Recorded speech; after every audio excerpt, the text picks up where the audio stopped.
اعوذ باللہ السمیع العلی العظیم من الشیطان اللعین الرجیم بسم اللہ الرحمن الرحیم الحمد للہ الذی ہدانا لہذا وما کننا لنہتدی لولا ان ہدانا اللہ لقد جاءت رسل ربنا بالحق الصلاة والسلام على صاحب الدین والاسلام والحل والحرام والرکن والمقام والصلاة والصیام والسجود والقیام والشریعت والاحکام والحجت والبرہان والمحبت والعرفان والحق والبیان والکتاب والقرآن سیدنا و نبینا و شفیعنا و مولانا و مولا الثقلین جد الحسن والحسین ابی القاسم محمد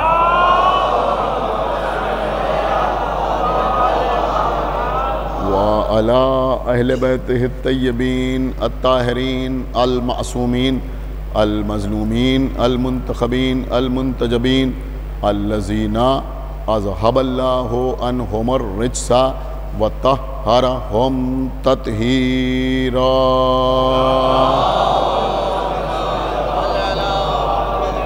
ولعنۃ اللہ علی اعدائہم وقتلتہم وغاصبی حقوقہم ومنکری فضائلہم ومصائبہم اجمعین من الآن الى یوم الدین اللہم عذبہم عذابا یستغیث منہ اہل النار آمین رب العالمین اما بعد فقد قال اللہ سبحانہ تبارک و تعالی فی کتابہ المجید وفرقانہ الحمید وقولہ الحق بسم اللہ الرحمن الرحیم انا نحن نزلنا الذکر وَإِنَّا لَهُ لَحَافِظُونَ صلوات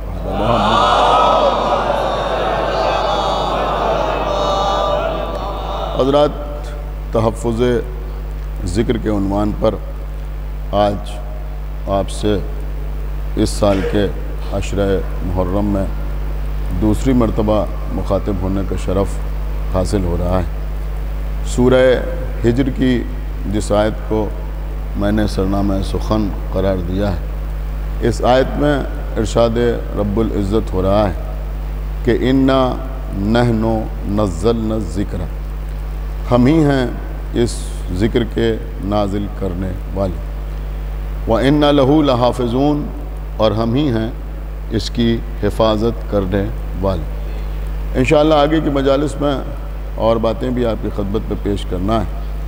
آج آغاز یہاں سے کر رہا ہوں کہ اللہ سے بڑا کائنات میں کوئی حفاظت کرنے والا نہیں۔ سب سے بڑا حفاظت کرنے والا، سب سے بڑا محافظ اللہ ہے۔ لہٰذا میں اس مجلس کے توسل سے یہ پیغام اپنے تمام سننے والوں تک پہنچا دوں کہ اس وقت ساری دنیا جس وبا میں گرفتار ہے، اس کے لیے بھی آپ حضرات زیادہ سے زیادہ بارگاہ الہی میں دعا فرمائیں، اس لیے کہ ساری تحقیق ایک طرف ہے، ساری ریسرچز ایک طرف ہیں، اور اللہ کا کار حفاظت ایک طرف ہے۔ ایک صلوات پڑھے بر محمد وعلیہ۔ دیکھیے، اگر آپ غور کریں تو اللہ نے کس کس موقع پر کس کس طریقے سے اپنے بندوں کی حفاظت فرمائی، بہت توجہ آپ حضرات کی چاہتا ہوں۔ یہ اللہ کس طرح سے حفاظت کرتا ہے، میں عرض کروں گا کہ کبھی کبھی ایسا ہوتا ہے کہ بظاہر فعل متضاد نظر آتا ہے، کنٹرڈکشن نظر آتا ہے، لیکن مقصد صرف اور صرف حفاظت ہوتا ہے۔ اللہ کے ایک نبی ہیں جن کا نام ہے جناب موسیٰ۔ جناب موسیٰ کے سامنے فرعون نے ایک بڑی کشتی میں ایک طرف لال و جواہر رکھے اور دوسری طرف دہکتے ہوئے انگارے رکھے، اس خیال سے کہ اگر یہ بچہ دنیا کا کوئی عام بچہ ہے تو یہ چمکتے ہوئے انگاروں کی طرف ہاتھ بڑھائے گا، اور اگر اللہ کا کوئی خاص بندہ ہے تو یہ انگاروں کی طرف ہاتھ نہیں بڑھائے گا، بلکہ جو لال ہیں، جو لال جواہر ہیں، ان کی طرف ہاتھ بڑھائے گا۔ ایک جملہ کہہ کے آگے بڑھ جاؤں کہ اتنی بات تو فرعون بھی جانتا تھا کہ جو حجت خدا ہوتا ہے وہ غلط شے کی طرف ہاتھ نہیں بڑھاتا۔ ایک صلوات پڑھیں بر محمد و آل محمد۔ جناب موسیٰ بچے تھے، گھٹنیوں چلتے تھے، ہاتھ انگاروں کی طرف نہیں بڑھایا، لیکن کیونکہ اللہ کو موسیٰ کی حفاظت مقصود تھی لہذا جبرائیل کو بھیجا، اور جبرائیل نے جناب موسیٰ کو، آپ نہ سمجھیں گے تو کون سمجھے گا، کہ جبرائیل نے جناب موسیٰ کو عملی طور پر تقیہ کرایا۔ ایک صلوات پڑھیں بر محمد و آل محمد۔ عملی طور پر میری بات آپ سمجھ رہے ہیں یا نہیں سمجھ رہے ہیں؟ اور جناب موسیٰ نے وہ انگارے اٹھائے اور اس کے بعد دہن میں رکھے، جناب موسیٰ کا ہاتھ بھی جلا، جناب موسیٰ کی زبان بھی جلی۔ بہت توجہ آپ حضرات کی چاہتا ہوں، ساری تفاسیر میں یہ واقعات موجود ہیں۔ آپ مجھے بتائیں کہ کیا اللہ جناب موسیٰ کو ان انگاروں سے بچا نہیں سکتا تھا؟ کیا بچا سکتا تھا؟ بہت توجہ آپ حضرات کی، لیکن اللہ کا کام تھا، اللہ کی ذمہ داری تھی موسیٰ کی جان کی حفاظت کرنا۔ اگر اس دن جناب موسیٰ انگاروں کی طرف ہاتھ نہ بڑھاتے تو فرعون پہچان لیتا کہ یہ وہی اللہ کا نبی ہے جس کے ہاتھوں میرا خاتمہ ہونا ہے، تو جناب موسیٰ کی جان محفوظ نہ رہتی۔ یا پھر یوں بھی آپ سمجھیے کہ اللہ نے تقیہ کے لیے بھی ایک دلیل فراہم کی۔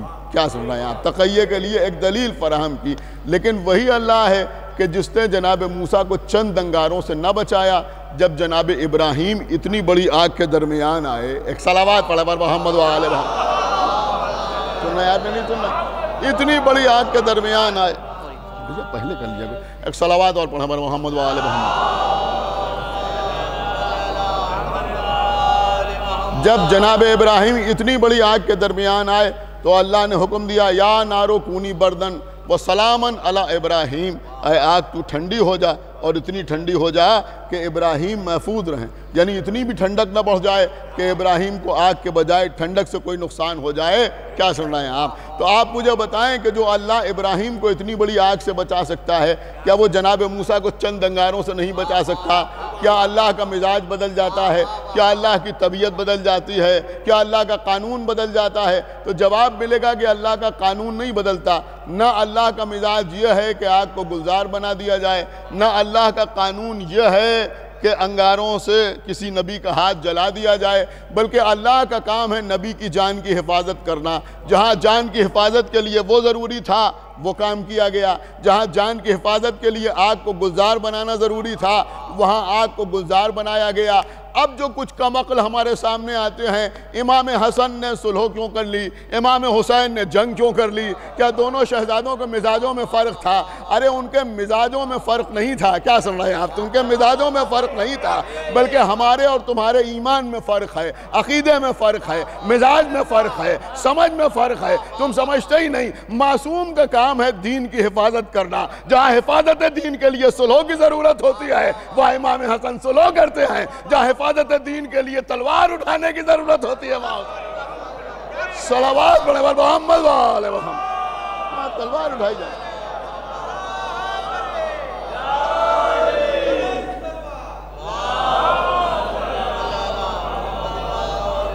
دیکھیں ایک بار پھر میں آپ کی خدمت میں عرض کروں کہ جو حضرات آن لائن مجلس سن رہے ہیں، میں ہاتھ جوڑ کے ان کی خدمت میں گزارش کر رہا ہوں کہ اسی طرح سے آن لائن مجلس سنتے رہیں۔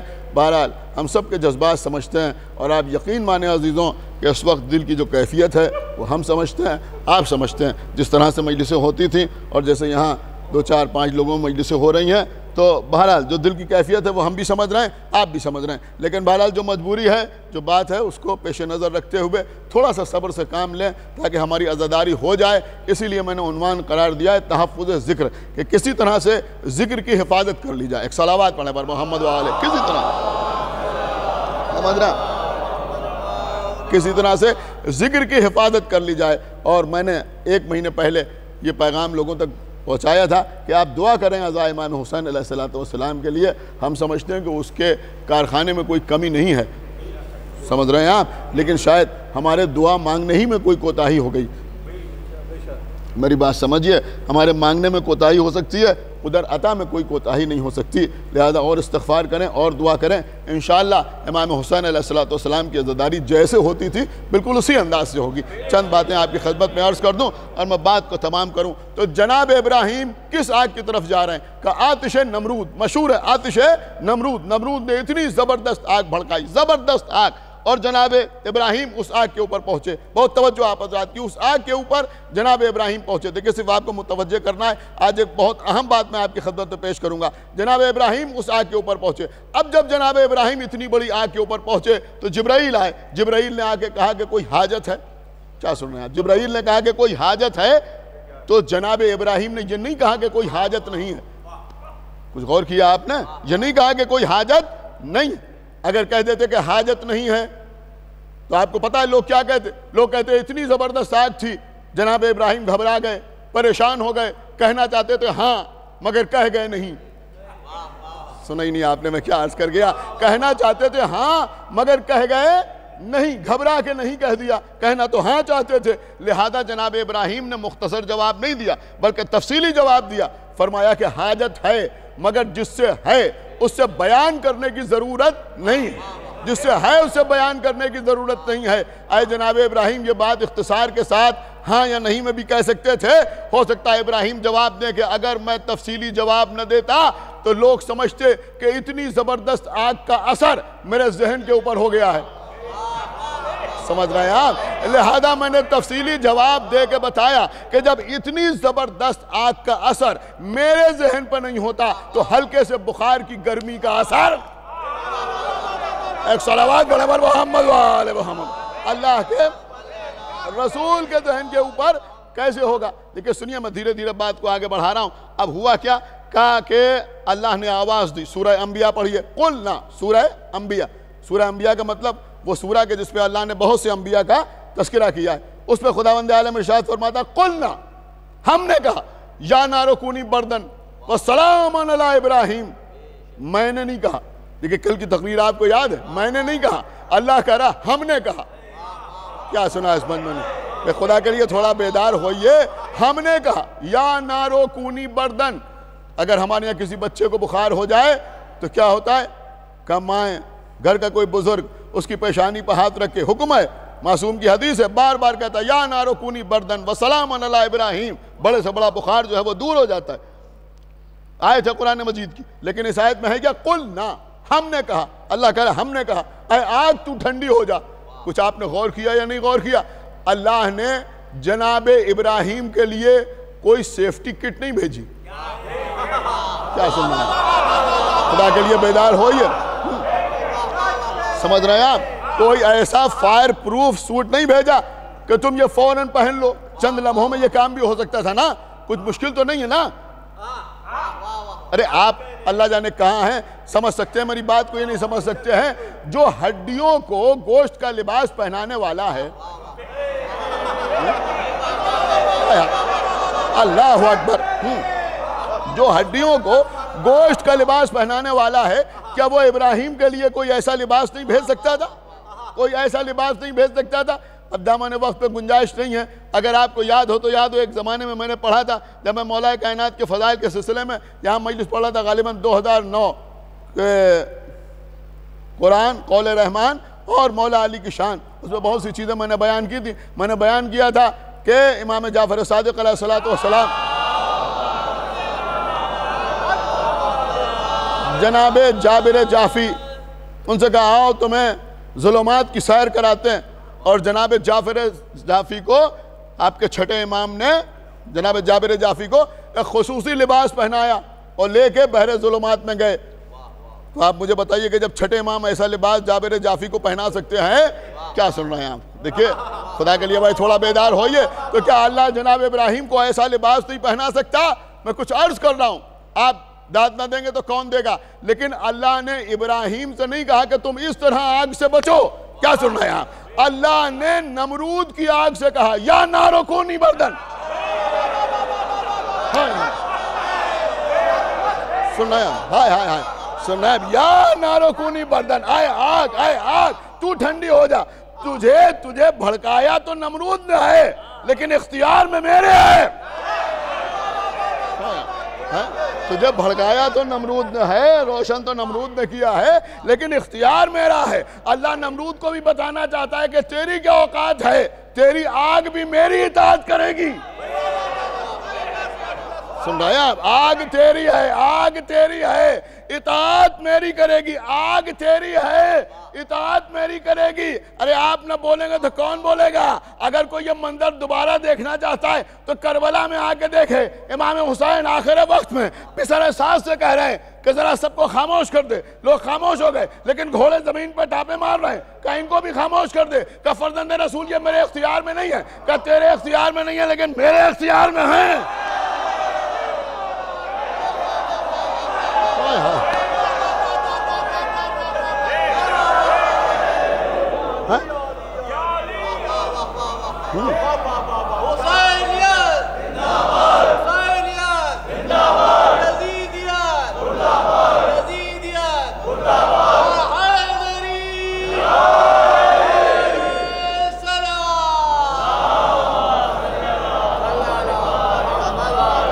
گھوڑے تیرے ہیں رہوار تیرے ہیں تلواروں کی جھنکار تیری ہے لیکن اختیار ہمارا ہے جیسے آگ نمرود کی ہے اختیار اللہ کا ہے غور کریں آپ اختیار اللہ کا یا نارو کونی بردن میں یہی عرض کر رہا ہوں عزیزوں کسی وجہ سے جہاں جہاں لوگ سن رہے ہیں سب تک پیغام پہنچ جائے احتیاط کرنا ضروری ہے اسلام کی تعلیم ہی یہی ہے اسلام کی تعلیم ہی یہی ہے کہ اس معاملے میں جو ایکسپرٹس کی رائے ہے اس کے اوپر عمل کیا جائے لیکن میری یہ بات بھی سنیں کہ اللہ کی حفاظت کی شان اور ہوتی ہے اللہ کی حفاظت کی شان اور ہوتی ہے جب وہ حفاظت کرنا چاہتا ہے تو آگ ہی کو حکم دیتا ہے جس دن اس نے وبا کو حکم دے دیا کہ بس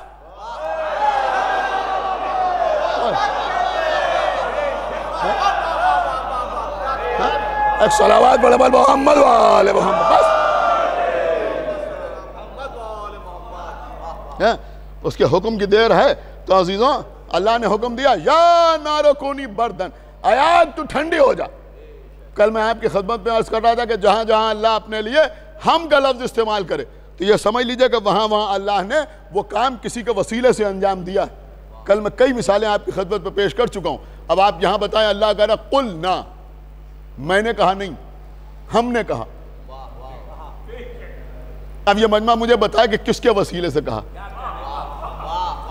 آپ نے غور ہی نہیں کہا کس کے وسیلے سے کہا اللہ جو ہے وہ بالذات کلام نہیں کرتا تو پھر یہ کس کے وسیلے سے کہا کہ اے آگ تو ٹھنڈی ہو جا قرآن تو جبرائیل کے وسیلے سے بھیجا نا اب اگر آپ یہ کہیں کہ جبرائیل کے وسیلے سے کہا تو میں سمجھتا ہوں کہ اگر آپ یہ کہیں گے کہ جبرائیل کے وسیلے سے کہا تو یہ ابراہیم کی خلت کی توہین ہوگی جس ابراہیم نے ابھی جبرائیل کی مدد لینے سے انکار کیا ایک صلوات پڑھے پر محمد وآلہ محمد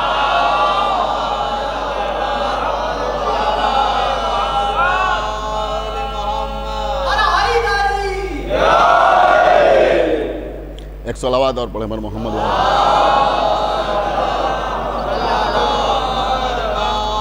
دعا کریں حضرات میرے لیے بھی زندگی کی دعا نہ کریں لیکن دعا سیکھیے کریں کہ جب تک زندہ رہے ذکر اہل بیت میں کمی نہ آنے پائے ایک صلوات پڑھے پر محمد وآلہ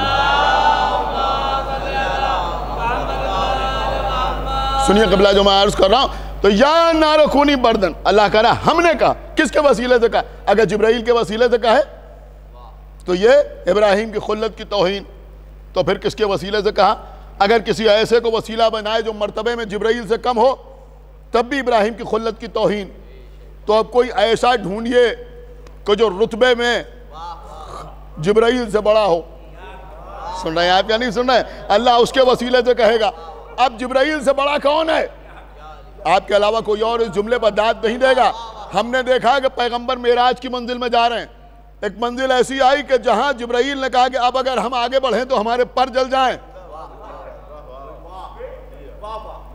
ہم آگے بڑھیں تو ہمارے پر جل جائیں رسول آگے بڑھے نالائن اتارنا چاہیے اللہ نے کہا نہیں ایسے ہی چلے آؤ اب نبی آگے بڑھے اب اس سے بہتر اس وقت تک میں جملہ آپ کے خدمت میں عرض نہیں کر چکا بہت اہم جملہ آپ کی خدمت میں عرض کر رہا ہوں. اب سمجھ میں آیا کہ جبرائیل سے بڑے دو ہی ہیں.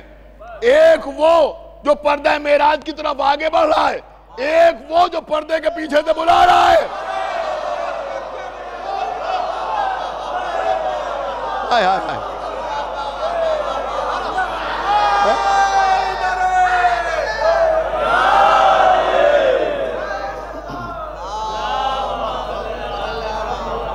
دیکھیں یہ ہے تحفظ ذکر. پوری توجہ آپ حضرات کی چاہتا ہوں. ایک وہ جو آگے بڑھ رہا ہے, ایک وہ جو پردے کے پیچھے سے بلا رہا ہے. میں آپ کو کہاں لے آیا؟ مسئلہ ہے آگ سے بچنے کا. مسئلہ ہے آگ سے بچنے کا. اللہ کہہ رہا ہے ہم نے کہا, اللہ کہہ رہا ہے ہم نے کہا. اب کس کے لہجے میں کہا؟ یا تو اس کے لہجے میں جو آگے بڑھ رہا ہے, یا اس کے لہجے میں جو پردے کے پیچھے سے گفتگو کر رہا ہے. کیا سننا ہے؟ جس کے لہجے میں گفتگو ہو رہی ہے, جس کے لہجے میں گفتگو ہو رہی ہے. اب سمجھ میں آیا کہ آگ سے بچنے کے لیے لا الہ الا اللہ بھی ضروری ہے, محمد رسول اللہ بھی ضروری ہے, علی ولی اللہ بھی ضروری ہے. ایک صلوات اور پڑھے بر محمد و آل محمد. سن رہے ہیں آگ سے بچنے کے لیے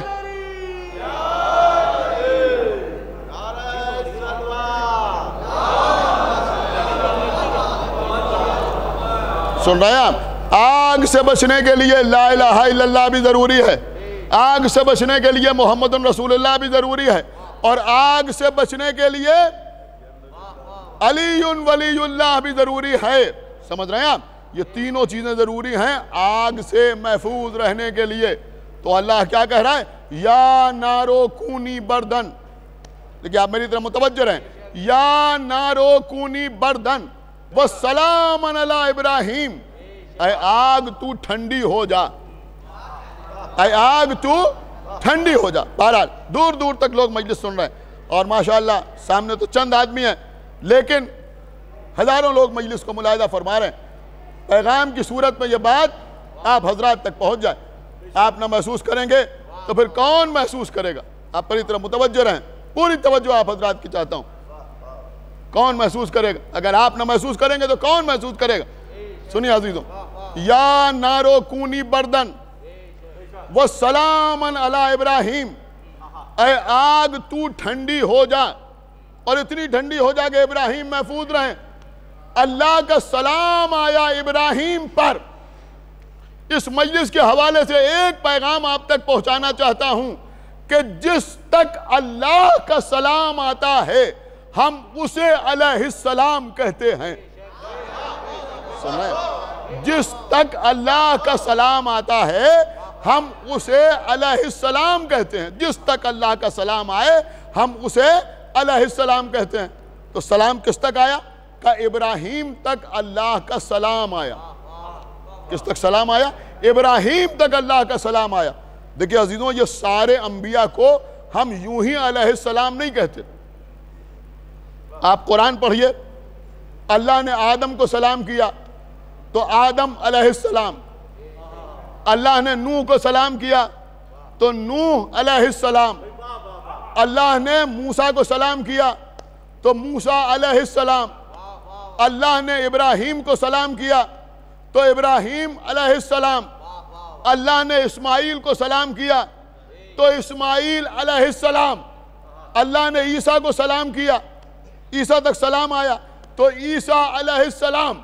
اب یہ مجمع مجھے بتائے کہ جب آدم سے لے کے عیسیٰ تک 1,23,999 نبی علیہ السلام ہیں تو پھر جو طٰہٰ ہو, سنایا آگے, سنیے قبلہ, پوری توجہ آپ حضرات کی چاہتا ہوں. جو طٰہٰ ہو, جو یاسین ہو, جو مزمل ہو, جو مدثر ہو, جو بشیر ہو. دیکھیں آپ میری طرف دیکھیں, جو بشیر ہو, جو نذیر ہو, جو نور اول ہو, جو خلق اول ہو, جو عشق اول ہو, جو صاحب معراج ہو, جو صاحب لولاک ہو. سنایا, جو صاحب لولاک ہو تو پھر وہ بھی علیہ السلام ہی تو ہوگا نا. سنایا یا نہیں سنایا؟ وہ بھی علیہ السلام ہی تو ہوگا نا. یہی سبب ہے کہ کسی بھی فرقے سے تعلق رکھنے والا مسلمان ہو, خالی اللہ کے حبیب کے نام کے ساتھ علیہ السلام نہیں لگاتا، بلکہ اگر آپ بھی کہتا ہے، یعنی پیغمبر کو مخاطب کر کے کہتا آپ، تو کہتا آپ علیہ السلام. آپ سن رہے ہیں؟ آقا علیہ السلام، آپ علیہ السلام، آقا علیہ السلام. پوری توجہ آپ حضرات کی چاہتا ہوں. آپ علیہ السلام، آقا علیہ السلام. یعنی اگر اشارتاً بھی پیغمبر کا تذکرہ ہوتا ہے تو علیہ السلام کہا جاتا ہے. میں ایک جملہ عرض کروں گا کہ پیغمبر معراج میں خالی روحانی طور پہ نہیں گئے. سنا ہے یا نہیں سنا ہے؟ پورے جسم کے ساتھ پیغمبر معراج میں گئے. تو جب پورے جسم کے ساتھ پیغمبر معراج میں گئے تو اس کا مطلب یہ ہوا کہ خالی پیغمبر کا نام علیہ السلام نہیں ہے، بلکہ پیغمبر کا پورا وجود علیہ السلام. سنا ہے میرے سے؟ خدا کے لیے بیدار ہوئیے جو میں عرض کروں. دیکھیں میں آپ کو کہاں لے کے جا رہا ہوں. پیغمبر کا پورا وجود علیہ السلام، پورا وجود علیہ السلام. اور پیغمبر تو معراج میں گئے تو نالین پہن کے گئے. میں کہاں لے آیا آپ کو؟ رسول کی مدح بھی اہل بیت کے چاہنے والوں سے زیادہ کون کرے گا؟ اب سمجھ میں آیا کہ پیغمبر کے پیر بھی علیہ السلام. میں نے غلط تو نہیں عرض کیا؟ بھیا تھوڑا سا بیدار ہوئیے. پیغمبر کے پیر بھی علیہ السلام، پیغمبر کی پنڈلیاں بھی علیہ السلام، پیغمبر کے گھٹنے بھی علیہ السلام، پیغمبر کا شکم بھی علیہ السلام، پیغمبر کے ہاتھ بھی علیہ السلام، پیغمبر کے بازو بھی علیہ السلام، پیغمبر کے کندھے بھی علیہ السلام.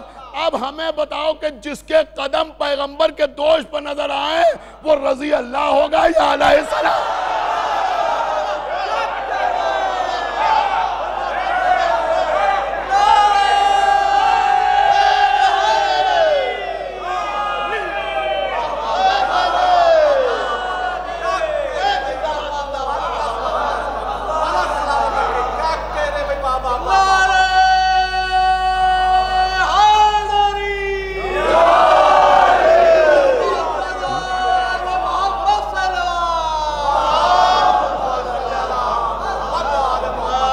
غور فرمایا آپ نے؟ یہی ہمارا عقیدہ ہے اور یہی ہمارا نظریہ ہے کہ جو خانہ کعبہ میں پیغمبر پہ دوش پہ نظر آئے وہ بھی علیہ السلام، جو میدان مباہلہ میں پیغمبر کی آغوش پہ نظر آئے وہ بھی علیہ السلام، جو حالت سجدہ میں پیغمبر کی پشت پہ نظر آئے وہ بھی علیہ السلام.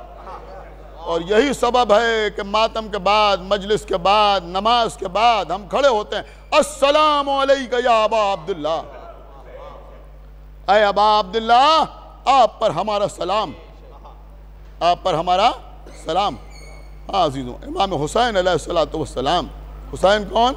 کہ علیہ السلام. بس قبلہ مجلس تمام ہو رہی. حسین کون؟ علیہ السلام. عزیزوں آج محرم کی دوسری تاریخ، آج 2 محرم. اس امام باڑے کی مجالس میں آپ رونے کے لیے آتے ہیں، گریہ کرنے کے لیے آتے ہیں، آنسو بہانے کے لیے آتے ہیں، بی بی زہرا کی خدمت میں پرسہ پیش کرنے کے لیے آتے ہیں. آج کی تاریخ وہ تاریخ ہے کہ جب کربلا والے کربلا میں پہنچ گئے.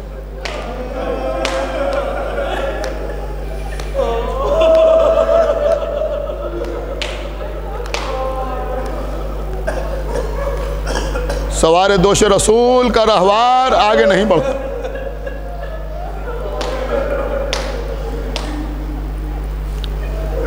دوسرا گھوڑا لایا جائے، وہ گھوڑا بھی آگے نہ بڑھا. تیسرا، چوتھا، پانچواں، چھٹا، ساتواں، کوئی گھوڑا آگے نہیں بڑھا. بھئی عباس ذرا یہاں رہنے والوں کو بلاؤ. بنی اسد کو بلایا گیا. بنی اسد آئے، پوچھا کہ زمین کو کیا کہتے ہیں. لوگوں نے الگ الگ نام بیان کیے. کسی نے کہا اسے ارض نینوا کہتے ہیں، کسی نے کہا اسے شط فرات کہتے ہیں، آخر میں ایک بوڑھا شخص آگے بڑھا، آقا اسے کربلا بھی کہتے ہیں۔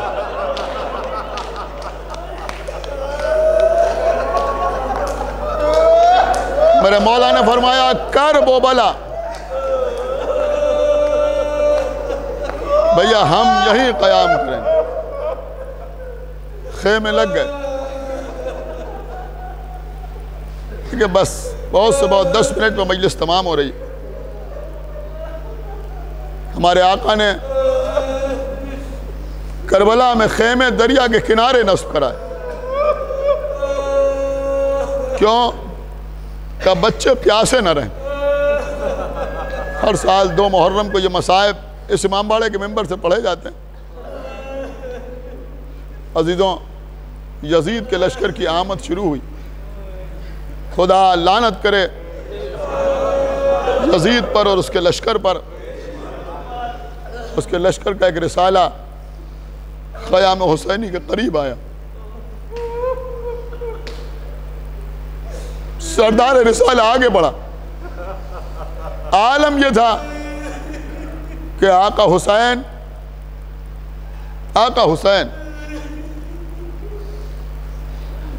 خیمے کے دروازے پر بیٹھے ہوئے ہیں، برابر میں حضرت عباس تشریف فرما ہے، سامنے شہزادے علی اکبر کھڑے ہوئے ہیں۔ سردار لشکر شہزادے علی اکبر کے پاس آیا، کہا علی اکبر یہاں سے خیمے ہٹا لو، اس لیے کہ امیر کا حکم ہے کہ یہاں پر یزید کے خیمے نصب ہوں گے۔ شبیہ پیغمبر کو جلال آیا، تیری کیا مجال کہ بغیر مرضی کے میرے بابا کے خیمے یہاں سے ہٹا دے۔ تلوار نیام سے باہر نہیں آئی تھی، صرف علی اکبر کا ہاتھ تلوار کی طرف بڑھا۔ دور بیٹھے ہوئے حضرت عباس نے یہ منظر دیکھا، دوڑتے ہوئے علی اکبر کے قریب آئے، سینے پر ہاتھ رکھا،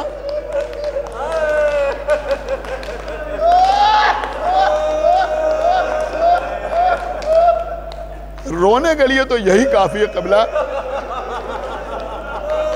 رونا چاہتے ہیں نا آپ، رونا چاہتے ہیں نا آپ۔ حضرت عباس نے کہاں ہاتھ رکھا؟ علی اکبر کے سینے پر ہاتھ رکھا۔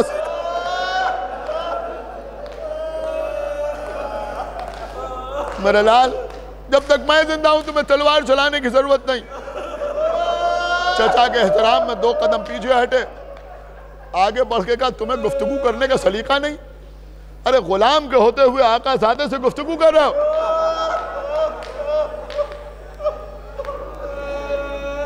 کیا کہنا چاہتے ہو؟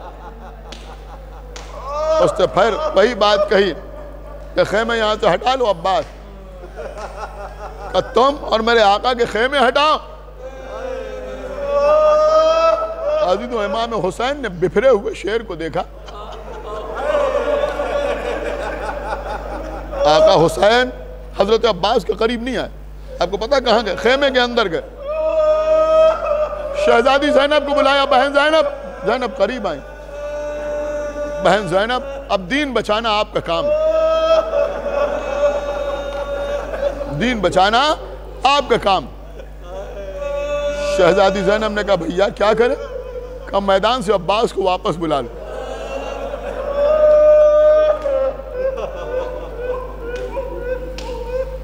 فضہ کو بلایا، فضہ جاؤ، جا کے میرے شعر سے کہہ دو کہ تمہاری بہن نے بلایا ہے۔ جناب فضہ آئیں، آقا زادے، شہزادے، آپ کو شہزادی زینب نے یاد فرمایا۔ حضرت عباس نے خط کھینچا زمین پر، لشکر سے کہا کوئی 1 قدم آگے نہ بڑھائے، میں اپنی شہزادی سے گفتگو کر کے آ رہا ہوں۔ خیمے میں آئے، دیکھا سامنے چاہنی والی بہن کھڑی ہوئی، ہاتھوں کو جوڑا، شہزادی کیا بات ہے؟ بیٹھ جاؤ بھیا عباس، بیٹھ جاؤ۔ اماں نے یہ سکھایا ہی نہیں ہے کہ آپ کھڑی رہے ہو ہم بیٹھ جائیں۔ ارے بھیا، چھوٹے بھائی ہو، بڑی بہن کا حکم ہے، بیٹھ جاؤ۔ ایسے بیٹھے جیسے آپ تشہد میں بیٹھتے ہیں، دو زانو ہو کے بیٹھے شہزادی کے سامنے۔ شہزادی زینب بے شک حضرت عباس کی بہن تھی، لیکن تقریباً 23 سال بڑی تھی حضرت عباس۔ اپنی گود میں اولاد کی طرح پالا تھا حضرت عباس کو جناب زینب۔ سن رہے ہیں آپ؟ گود میں پالا تھا حضرت عباس کو جناب زینب نے۔ ایک مرتبہ آگے بڑھی، حضرت عباس کے سر پہ ہاتھ رکھا، چاہنے والے بھائی کے بالوں کو سہلایا، انگلیاں بالوں میں پروئیں، کہا میرے بھیا میں نے سنا ہے تمہیں جلال آ گیا۔